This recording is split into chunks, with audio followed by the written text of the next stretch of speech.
அனைவருக்கும் வணக்கம். எல்லோரும் எப்படி இருக்கீங்க? நல்லா இருக்கீங்களா?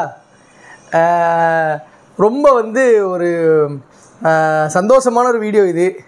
ஆக்சுவலாக அந்த கோபி சுதாகர் அவர்களை நம்ம எல்லாருமே ஃபாலோ பண்ணியிருப்போம். பரிதாபங்கள் சேனல் கிட்டத்தட்ட 5 மில்லியன் சப்ஸ்கிரைபர்ஸ் வச்சுருக்காங்க. அவங்க போட்ட ஒரு வீடியோ ஃபேமிலி பாவங்கள் அப்படிங்கிற அந்த வீடியோ 2 நாளைக்கு முன்னாடி போட்டிருக்காங்க. உண்மையிலே ரொம்ப எப்படி சொல்ல, கோபி சுதாகர் அவர்கள் அவங்க எங்கேயோ ரீச் ஆகிட்டாங்க. ஆனால் நேற்று இவங்க போட்ட வீடியோ உண்மையிலே ரொம்ப ஒரு டச்சிங்காக இருந்துச்சு.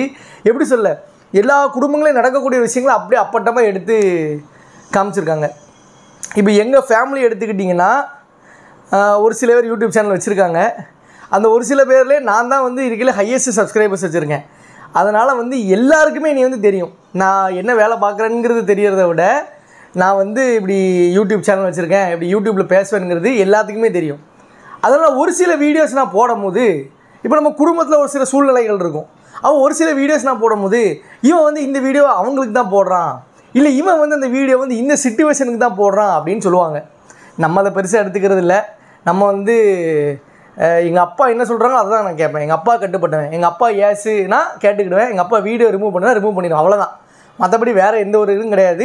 ஆனால் இவங்க இந்த ஃபேமிலி பாவங்கள் அப்படிங்கிற வீடியோவில் ரொம்ப யதார்த்தமாக எல்லா விஷயங்களும் அப்படி எடுத்து சொல்லியிருக்காங்க. அதில் ஃபஸ்ட்டு பார்த்திங்கன்னா, அந்த ஸ்டாக் மார்க்கெட்டில் அவர் கோபி ஒரு 10,000 ரூபா இழந்துருவார்.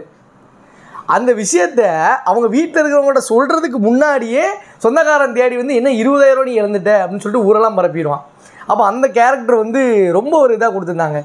அப்புறம் குறிப்பாக நம்ம வீட்டில் இருக்கக்கூடிய பாட்டிகள், எங்கள் வீட்டில் எங்கள் பாட்டி இருக்காங்க, ராசம்மான்னு பேர் எங்கள் ஆச்சி.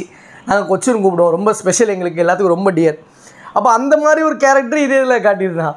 அதாவது ஒரு 10,000 இழந்திருப்பாங்க, இவங்க அதை வெளியே 20,000 சொல்லிடுவாங்க அந்த கேரக்டர். ஸோ அந்த ஒரு வயசானவங்களோட கேரக்டர் அழகாக சொல்லியிருப்பாங்க. அடுத்து ஒரு முக்கியமான ஒரு கேரக்டரை பற்றி சொல்லியிருக்காங்க. அதாவது தகப்பனுக்கும் மகனுக்கும் உண்டான சீக்ரெட் எப்படி இருக்கும் அப்படிங்கிறது இந்த இதில் அழகாக சொல்லியிருக்காங்க. அதாவது என்னென்னா, அப்பா ஒரு நிலம் வாங்கியிருப்பார்.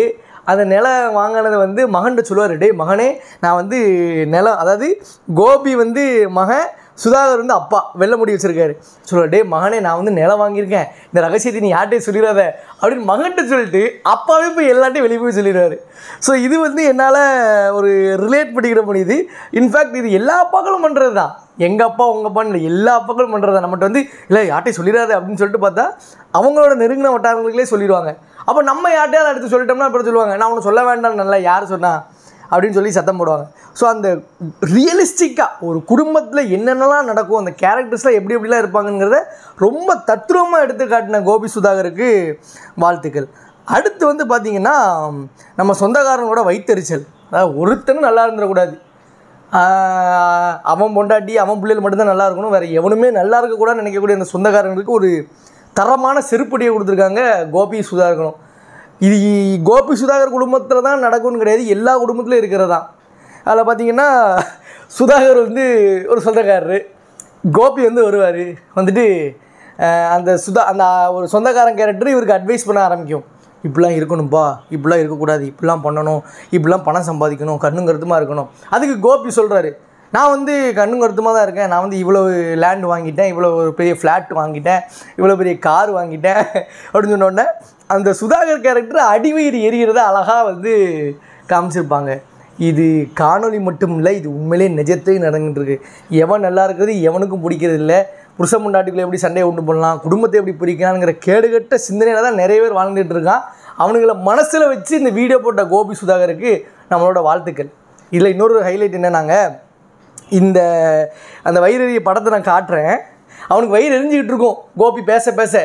கடைசியில் என்ன சொல்லுவான்னா, என் கார் என் வண்டி ஆக்சிடெண்ட் ஆகிட்டு, நான் இத்தனாயிரம் ரூபா கொடுத்து வாங்கின வண்டிக்கு இப்போ செலவே 2 லட்ச ரூபா வந்துருச்சு அப்படின்னு சொன்னதுக்கு அப்புறம் அவன் சொந்தக்கார மனசு குளிர்ந்து போய் போகிறார்.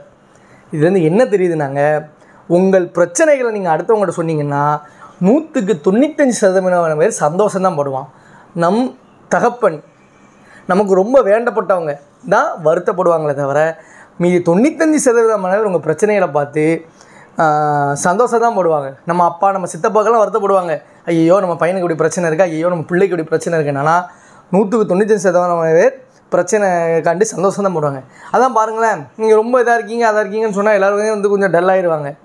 நம்ம ஸ்கூல்லே பாருங்களேன், நல்ல மார்க் எடுத்துன்னு சொன்னால் டல் ஆயிடுவான், ஃபெயில் ஆகிட்டுன்னு சொன்னால் மாப்பிள்ளைங்க கை கொடுப்பான். அதே கான்செப்ட் தான். அப்புறம் கடைசியில் பாருங்கள், இந்த சொந்தக்காரங்களை பொறுத்த வரைக்கும் அந்த கல்யாணம் பேசுகிறது அழகாக காட்டியிருப்பாங்க.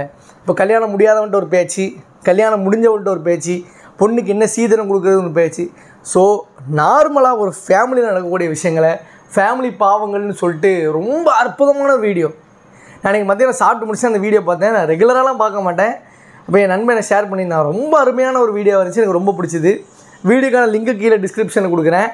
உங்கள் ஃபேமிலிலேயும் இந்த மாதிரி கண்டிப்பாக ஆட்கள் இருப்பானுங்க. அவனுங்க பேரை கீழே டேக் பண்ணுங்கள். நான் படிக்கிறதுக்கு ஆவலாக இருக்கேன். என் வீடியோ பிடிச்சதுன்னா லைக் பண்ணுங்கள், ஷேர் பண்ணுங்கள், சப்ஸ்கிரைப் பண்ணுங்கள். உங்கள் ஃப்ரெண்ட்ஸுக்கும் கண்டிப்பாக நம்ம சேனலை தட்டி விடுங்க. பாய்.